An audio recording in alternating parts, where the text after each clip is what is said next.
What's going on, people? We are Tottenham TV, back here for yet another Tottenham update and quite a bit of news and transfer rumours to bring to you today. And we're going to start off on Luca Williams-Barnett, as he has been awarded Premier League 2 Player of the Month of September.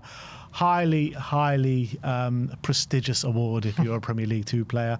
9 goals and 5 assists in 9 games in all competitions for Luca Williams-Barnett, and most of those come as a 16-year-old. He is 17 now, playing against players under the age of 21, which is unbelievable, really. Yeah, what an incredible achievement, incredible talent he is. The fact that he's playing at a level above his age group as well and absolutely smashing it out goes to show how good of a talent he is. I think that's, if you look at the quality of goals, it's almost as if the league is too easy for him. So the guy's an unbelievable talent. He's such an exciting player to watch. Already made his first team debut as well. Lots of reasons why everyone's very excited about him. Yeah, what a month it's been for him. So not only has he won this award, like you mentioned, made his first team debut, signed his first professional contract as well on his 17th birthday. Goals for the England setup as well. So yeah, this guy keeps going from strength to strength, and let's hope he keeps going from strength to strength, and that is Luca Williams-Barnett. So big up to him. Next up, we're going to talk about Randal Kolo Muani, as he played 45 minutes in a behind closed doors friendly against Watford today, as he stepped up his recovery on his route back from injury. There has been pictures regarding Randal Muani, and if you look in the background on the Spurs social media, you see a Spurs legend there in Moussa Sissoko. That's great, because he's been someone obviously he hasn't made the impact due to injury, has he, Muani? So we're still waiting for a proper performance, but it's great he's stepping up his recovery. That dead leg kept keeping him out of action for so long, but I don't know if he scored. We haven't got any info about any of if he scored or anything like that, but great news, because we need all the help we can get in the forward line. Yeah, and there you have it. That's the picture in all its glory. There's Randal Kolo Muani and Moussa Sissoko just hovering in the background there at Hotspur Way. Brilliant stuff. Any signs of a return from Moussa, maybe? You never know. You never know. Back at Hotspur Way. Maybe on the coaching staff. Maybe the coaches see something in him. I'm sure Thomas Frank would have loved Moussa Sissoko. All right, let's get into a few transfer stories. And first, we're going to talk about Dusan Vlahovic. Graham Bailey says that Tottenham have approached Dusan Vlahovic's representatives over a potential move in the summer, as he is ready to depart Turin when his contract expires in June 2026. So going to be on a Bosman in the summer, which means we'll be able to discuss a contract in January. What's your thoughts on Vlahovic? Free transfer? I mean, Levy's not here anymore, so I don't know whose ears will be pricking up, but someone's ears probably will be. But look, he's got a decent goal-scoring record.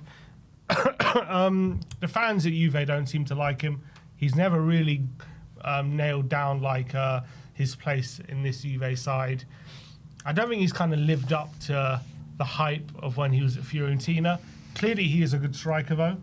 He's got a very good left foot, good finish. I do worry about him physically. I don't think he's in the world-class category. He's probably in the good category. Is he better than what we got? I think there's an argument to say yes. I think he's probably a better finisher than what we have at the moment. Could we do better? Probably. I don't think he's anything special, but he's a good striker. I don't know if you're talking about signing a striker to take us on to the next level, I don't know if he's the answer. But he's a good player. I really like Vlahovic. I've always liked him. In terms of Juventus fans not really taking to him, I mean, Juventus fans didn't take to Kulusevski and wanted Bentancur out of the club when they left, and they've been solid players for Tottenham Hotspur. I mean, potentially Decky. They didn't like Decky at all towards the end of it. Really were excited to see him leave, and I think he's a player of supreme quality and supreme talent. So I don't think their opinions are much to be judged by. But I think Dusan Vlahovic, scored 2 goals against Dortmund, didn't he, in the Champions League? League this year in I think a 4-4 draw they played out. I think he's a very good player, and you look back at his Fiorentina days when he was just scoring goals for fun. Hasn't really gone that way at Juventus, but Juventus haven't been kind of, it's not been all there with Juventus over the last couple of years. I'm not sure what's been going on. Maybe tactics as well doesn't suit him. I don't know what's gone on with Vlahovic at Juventus, but at the age of 25, I would like to see him at the club. I think he is better than what we've got, and I think Thomas Frank can get a tune out of him. Look, he's a good player. I don't know if he's the striker that we need, but he's a good player. Maybe as one of a few. Is he good enough to be our number one striker? I don't know. I'm questioning it. I feel like there's something missing with him at that top level. I also feel like his confidence is taking a bit of a battering since being there. Maybe he just needs to change the scenery. Yeah, I feel like that. I think it's not possible because we can't loan him because his contract's running out, and maybe a loan in January or something to see how he gets on. But we've got too many strikers on the roster at this moment in time. With Solanke there, with Richarlison there, with Kolo Muani, I can't see us getting a loan move in January. So it's literally you have to buy him. Or you don't take him at all. So maybe a loan move would be a better course of action, but unfortunately that's not possible with Vlahovic. So he's on monstrous wages as well. I think he's on like 340 grand a week, which is crazy talk. But the other thing is that he's not going to be getting anywhere close to that if he's on a free transfer. You know what I mean? Like, who's going to pay him that much money unless he goes out to like Saudi or something like that? So if he wants to stay in Europe, he's going to have to take a wage cut. That's the reality. But let us know your thoughts on Vlahovic. Would you like to see him at Spurs? Do you think he's better than what we have? Let us know. Another player that Spurs have been linked with is Jens Petter Haug of Bodo Glimt. Oh, come on. Brian King, who is apparent Spurs ex-scout, says that Tottenham will explore a big money January move for Bodo Glimt star Jens Petter Haug, which would break the record of the biggest transfer fee ever received in Norway.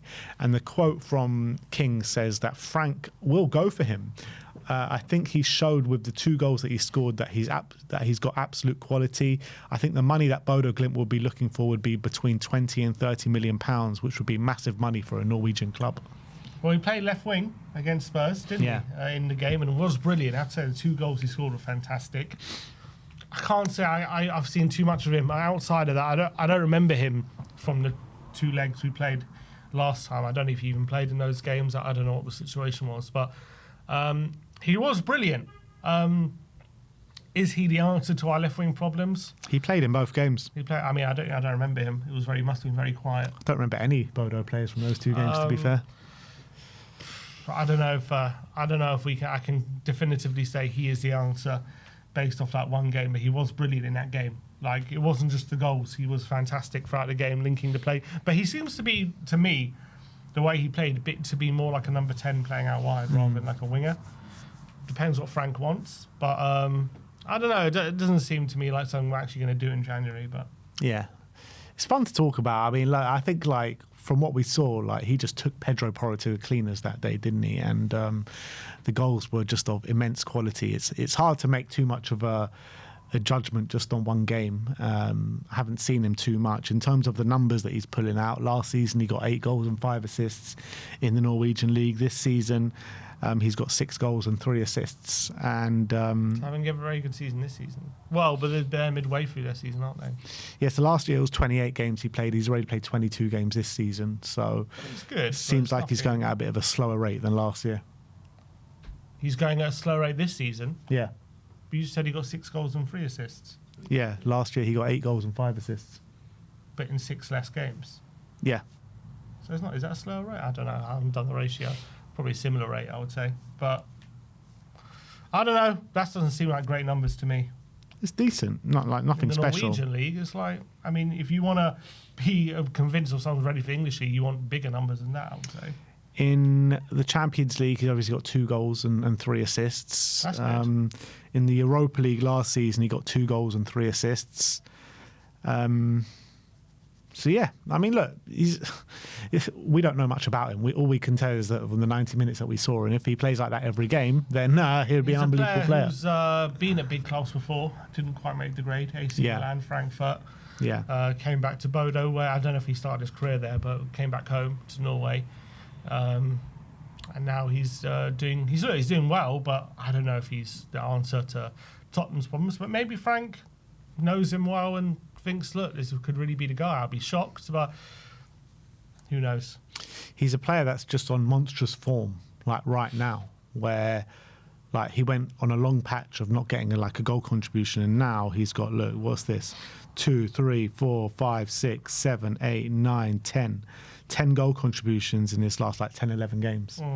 But before that, he went through quite a barren spell. So he's a player definitely on massive form at this moment in time. But yeah, I don't think Spurs are going to go for him. Now in potential outgoings, we're going to talk about Yves Bissouma. Publication in Africa called Africa Foot saying Ange Postecoglou is keen on a reunion with one of his former players. Forest have placed Yves Bissouma on their list of January targets, and the club is seriously considering a move to bring in the Tottenham man after a rocky few months in North London.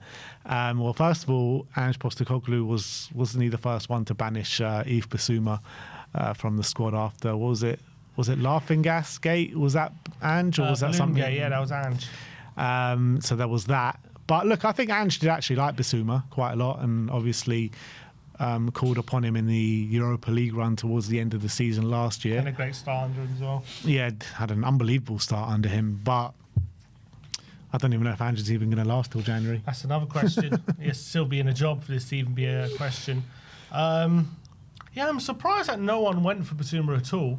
Maybe we were demanding too much money, or maybe his stock is that low that it's just no interest. But I thought at least someone. I mean, there was interest supposedly from Turkey and other teams. Look, I think there is a good player in there. Yes, he's not a perfect player, and he has his problems. But there is, if you get him play him, there is a good player there. If you get him concentrating and get his head right, so I think he should be. He should be of interest, but. Forest, they got Anderson, they got Douglas Luiz. I don't know about Bissouma. I don't know if Bissouma is going to be of interest to them. Depends where they are, I guess. I don't know.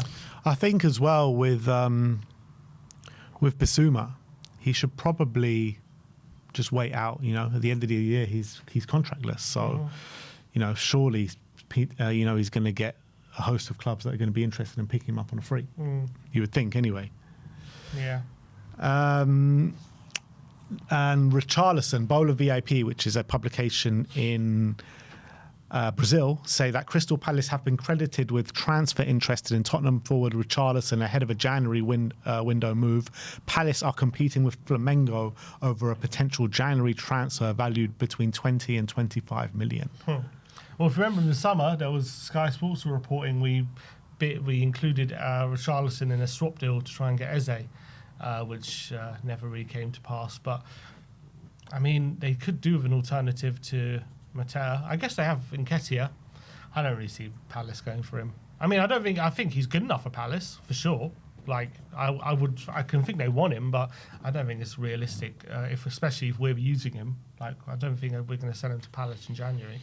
It depends if Spurs are seriously looking to upgrade and they think they can get a player to upgrade in January. And if they can, I can see it being a good fit for him at Crystal Palace, to be honest. I think, he would get good game time there in competition with Mateta. I think they'll probably want to look to move Nketiah on. They've also got the Odison Edouard as well, which never seems to get any minutes. I don't know what the story is with him, but I think Crystal Palace could be quite a good fit for Richarlison, to be honest. Yeah, I don't think it happens in January. Yeah, probably not. I don't see any bit. Look, I'd be surprised. You never know, but I'll be shocked. One that has just come through, which is interesting. Florian Plettenberg says that Tottenham are among the teams closely monitoring the developments of Kevin Schade. The 23-year-old left winger is under contract with Brentford until 2028, and Tottenham have shown interest in a potential transfer in the summer of 2026. One to watch this season. He's currently part of the German national team. Really? Got called up? Apparently so. Wow, impressive. Obviously, we know Frank got the best out of him. We have an open slot on the left wing. So that could easily be something that has got some legs. And he's actually started the season pretty well for Brentford. On top of that, showing a bit of ability to play up front. I don't mind that. You think he's like, you know, the talent and the level of quality that we want and need out on that left-hand side? Can provide the output potentially. He's still young, isn't he? He's 23, yeah. Yeah, he's young. He's still young. Like, and last season, what he got? 11 goals. 11 goals, 2 assists, yeah, last season. Like, he's got goal scoring pedigree. He's still. You got to remember, his development was stunted. He was out for a whole year, and he's really now back up and running. I think he's a good player. I don't know necessarily if we're looking for a massive upgrade, if Schade is the answer. I'm just saying he is a good player. He does have a history now of scoring goals regularly in the Premier League. He's part of the German national team now. He seems to be improving every year. He's even when Frank's moved on, he's still found a way of staying effective. So, look, I don't know if this is definitely going to happen. I'm just saying, you know, if he has another good season for Brentford, I think watch his space. And if Odegaard and Tell really are still, you know, not doing it, then yeah, watch this space. I think, like with Schade, obviously Frank and the recruitment at Brentford obviously are heavily on data analysis and everything like that, and they seem to pick up Kevin Schade in 2023 for 25 million euros. You know, not that cheap. So I mean, look, if Frank wants him, then you know I'll buy into it and I want him. But like in the summer, we were talking about Kevin Schade, and it didn't excite me that much because I thought last season, it's only one season that you can really look at the evidence of Schade pulling up numbers in the Premier League. 1 goal in 7 games so far this season. I think he is one of Brentford's better players in the forward line, that's for sure. Probably their best player in the forward line now. All their players have left. But how much do you think it takes to get Kevin Schade out of Brentford? Because they signed him for 25 million really not that long ago. Well, in this day and age, when you're talking about signing players from Premier League clubs, it's going to be a pretty penny, especially if he's going to... he's not a £50 million player. Huh? He's not a £50 million right now, but player. if let's say he has another good season, which is, I'm assuming we're only going to sign him if that's the case, all of a sudden you're talking about 2 good seasons in a row where he's getting maybe double digits of goals in the Premier League from the wing for a Brentford side. All of a sudden that is a £50 million player. Yeah, but we might even sign him if he doesn't have a sensational season because Frank knows a lot about him and Frank knows what he can get out of him. Depends. Yeah, maybe. Again, it depends on the context. Is he better than Odegaard and Tell? Right now, you could say maybe. Yeah, I think he is right now. But he is a long time in football. So if he has another great year, maybe even improves his goal tally, maybe I think we'll look at him. Obviously, yeah, Frank knows him well, but we've got 2 very talented young wingers at the moment, so I don't think he's going to sign someone unless he's 100% sure this guy's going to take us on. But interesting. Obviously, Florian Plettenberg is a very reliable journalist, a very respected journalist, and out of all the publications and news stories that we've brought you today, this is definitely the most reliable one out of all of them. So potentially watch this space with Kevin Schade and the interest from Tottenham Hotspur. But that is your Tottenham update for today. Let me know in the comment section below, would you like to see Kevin Schade at Spurs next season or potentially even in January? But like, subscribe and comment. And as always, come on you Spurs.